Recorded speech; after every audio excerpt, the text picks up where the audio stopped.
का हो भैया खेसारी, तू तो ब्रह्मा जी के लिखल मिटावत रह अपन हार ना मिटा पैल का।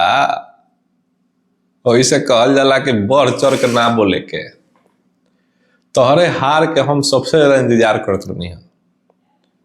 बिहार के चुनाव में सबसे ज्यादा हार के हम तार इंतजार करत रहनी है। काहे काहे कि तारा कोनो पर्सनल दुश्मनी नहीं खे, तारा बढ़ चढ़ के बोलला के वजह से। तू चुनाव लड़त रह छपरा में, तारा छपरा के बात करे के चाहिए, तारा छपरा के समस्या के बात करे के चाहिए, तारा छपरा के लोग से वोट मांगे के चाहिए।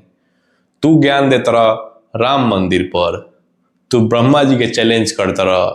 तू इतना बड़का हो गए भैया, मतलब एक विधायक के टिकट का मिल गया कि तू लागत रहा कि मतलब बड़का तू नरेंद्र मोदी से बड़का नेता हो गई बड़ा।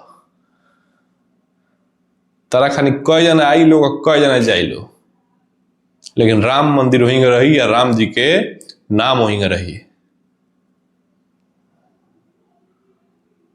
चुनाव लड़ता लोग तारा का सपोर्ट करीत, लोग तारा का वोट करीत। तू हरला है अपना बढ़ चल के बोलला के वजह से। तू राम जी के चैलेंज करता रहा, तू ब्रह्मा जी के चैलेंज करता रहा। इतना तारा औकात हो गई बा, जा गावो और नाचो, यह तार औकात बा। इतने लायक तू बारह।